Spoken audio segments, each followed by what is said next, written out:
सबको नमस्कार। कल तक दिल्ली में 17,386 केस कोरोना के आए टोटल अभी तक। उसमें से 7,846 लोग ठीक होके घर चले गए। 9,142 लोग अभी भी बीमार हैं और 398 लोगों की मौत हो गई है कोरोना की वजह से। पिछले कुछ दिनों में दिल्ली में कोरोना की वजह से कोरोना के केस बढ़ रहे हैं, तेजी से बढ़ रहे हैं। इस बात को हम स्वीकार करते हैं। ये थोड़ा चिंता का विषय है, लेकिन घबराने की कोई ज़रूरत नहीं है। मैं आपका मुख्यमंत्री आपको ये भरोसा दिलाना चाहता हूँ कि आपकी सरकार कोरोना से 4 कदम आगे चल रही है। जितनी ज़रूरत है उससे कहीं ज़्यादा इंतज़ाम हम आपके इलाज के लिए कर रहे हैं। जैसा मैं हमेशा कहता आया हूँ कि हम परमानेंटली ज़िंदगी में लॉकडाउन नहीं कर सकते, सब कुछ बंद करके नहीं रहा जा सकता। आज कोई ये नहीं कह सकता कि 1 महीना लॉकडाउन और कर लो तो कोरोना ठीक हो जाएगा, या 2 महीना लॉकडाउन और कर लो तो कोरोना ठीक हो जाएगा। कोरोना रहेगा, और अगर कोरोना रहेगा तो कोरोना का इलाज करने का इंतजाम करना पड़ेगा। हमारी पूरी सरकार इस टाइम कोरोना के मरीजों का इलाज करने की तरफ ध्यान दे रही है। दिल्ली का मुख्यमंत्री होने के नाते 2 चीज़ों पे ही मेरे लिए चिंता होगी। अगर दिल्ली के अंदर कोरोना की वजह से मौत का आंकड़ा बहुत बढ़ने लगा, मेरे लिए चिंता होगी। मेरा पूरी कोशिश है कि कोरोना के मरीज अगर बढ़ भी रहे हैं तो वो ठीक हों और घर चले जाएं, ठीक हों और घर चले जाएं। तो मौत नहीं होनी चाहिए कोरोना की वजह से। इसको कम से कम रखने की हम पूरी कोशिश कर रहे हैं। और दूसरी चीज़, कोरोना की वजह से मान लीजिए 10,000 पेशेंट हो गए और हमारे पास 8,000 बेड हैं, तो मेरे लिए चिंता का विषय है। जब लोग इधर उधर के धक्के खाएंगे बेड के लिए, मेडिकल के लिए, इंतजाम के लिए, ऑक्सीजन के लिए, वेंटिलेटर के लिए अगर लोगों को धक्के खाने पड़ेंगे, तब मेरे लिए चिंता का विषय है। और अगर बेड कम पड़ गए, ऑक्सीजन कम पड़ गई, वेंटिलेटर कम पड़ गए, पीपी किट कम पड़ गए, तो उसकी वजह से मौत भी ज़्यादा हो जाएंगी, क्योंकि उनको इंतजाम नहीं मिलेगा। तो इस तरफ हमने पिछले 1 हफ्ते में हमने बेड्स का खूब इंतजाम कर लिया है। आज दिल्ली में 17,386 अभी तक टोटल केस हुए। इनमें से केवल 2,100 पेशेंट अस्पतालों में हैं, बाकी सब घरों के अंदर है। जो भी एक्टिव पेशेंट्स है घरों में है, घरों में इंतजाम कर रहे हैं, घरों में इलाज करा रहे हैं। 2,100 पेशेंट अभी अस्पतालों में हैं। और हमारे पास पिछले 1 हफ्ते में हमने इस पर काफ़ी काम किया है। आज की डेट में 6600 बेड कोरोना के, केवल कोरोना के लिए 6600 बेड का इंतजाम कर लिया है। पिछले हफ्ते जब मैं आपसे मिला था 1 हफ्ता पहले, हमारे पास टोटल मिला के 4,500 बेड का इंतजाम था। पिछले 1 हफ्ते में हमने 2,100 और बेड का इंतजाम कर लिया। 6600 बेड हैं आज हमारे पास।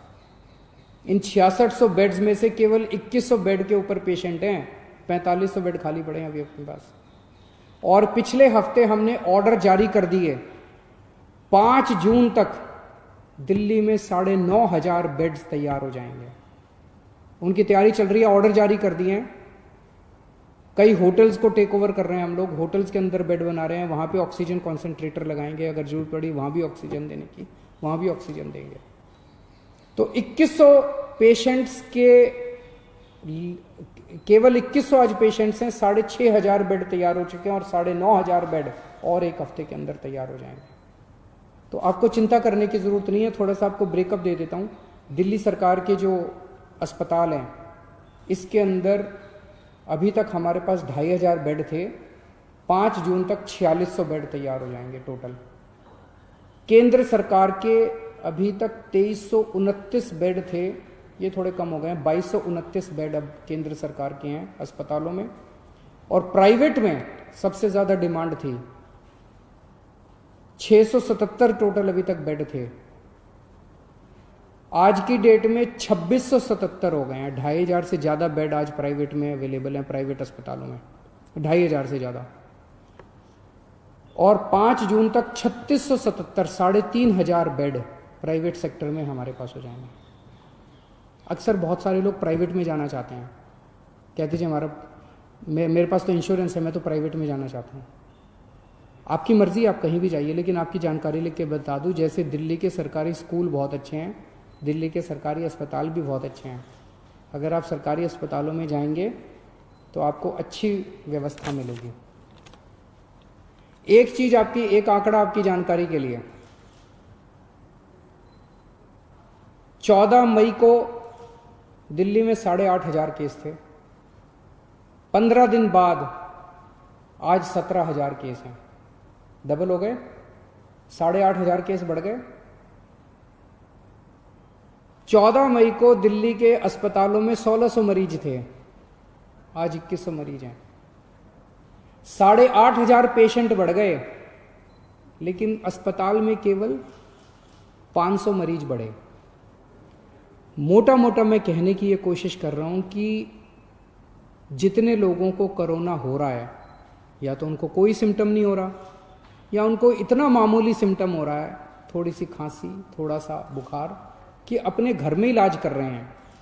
15 दिन में 8,500 केस बढ़े, लेकिन अस्पतालों में केवल 500 केस बढ़े। तो चिंता करने की, बिल्कुल घबराने की ज़रूरत नहीं है। चिंता तो है, कोरोना के केस इतने बढ़ने नहीं चाहिए, हम भी नहीं चाहते। थोड़ा भी बुखार है तो क्यों है, क्यों तकलीफ होनी चाहिए अपने लोगों को। लेकिन अगर कोरोना है तो घबराने की ज़रूरत नहीं है। मोस्टली लोग, अधिकतर लोग ठीक हो रहे हैं और अपने घर पे ही ठीक हो रहे हैं। एक परेशानी सामने आई थी कि एक तरफ तो हम कहते हैं जी बेड्स का खूब इंतजाम कर लिया, वेंटिलेटर का इंतजाम कर लिया, ऑक्सीजन का इंतजाम कर लिया, चिंता मत करो, 6600 बेड्स का इंतजाम कर लिया। लेकिन अगर किसी के घर में कोई कोरोना का मरीज हो तो वो कहाँ जाए, उसे नहीं पता कि कौन से अस्पताल में कितने बेड खाली हैं, उसे नहीं पता कौन से अस्पताल में कितने वेंटिलेटर खाली हैं। कुछ मामले आए जिसमें कुछ लोगों को धक्के खाने पड़े, जानकारी का अभाव था। एक तरफ बेड खाली हैं और दूसरी तरफ लोगों को पता नहीं है। तो इसके लिए मैंने पिछले हफ्ते आप लोगों को बताया था, एक ऐप बना रहे हैं, ऐप बन गया है, उसकी टेस्टिंग चल रही है।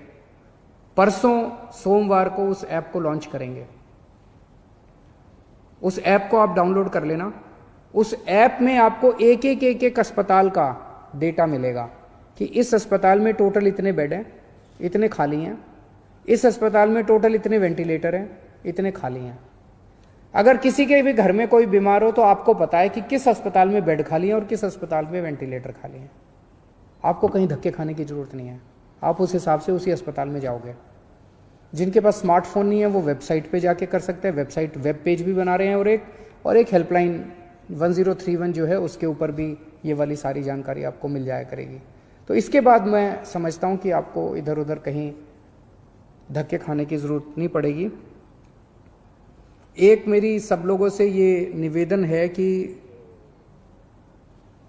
गंदी राजनीति के चलते कुछ लोग भ्रमित करने वाले वीडियो बनाते हैं। वीडियो कहीं और का है।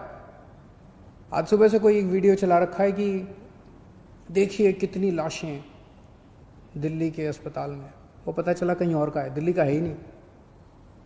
कल किसी ने चला दिया कि देखो दिल्ली सरकार के अस्पताल में कितना गंदा खाना, वो पता चला दिल्ली सरकार का अस्पताल ही नहीं था, कोई और अस्पताल था, किसी और का अस्पताल था, दिल्ली सरकार का था ही नहीं। तो एक तो मेरी लोगों से, जो भी लोग ऐसा करते हैं उनसे निवेदन है,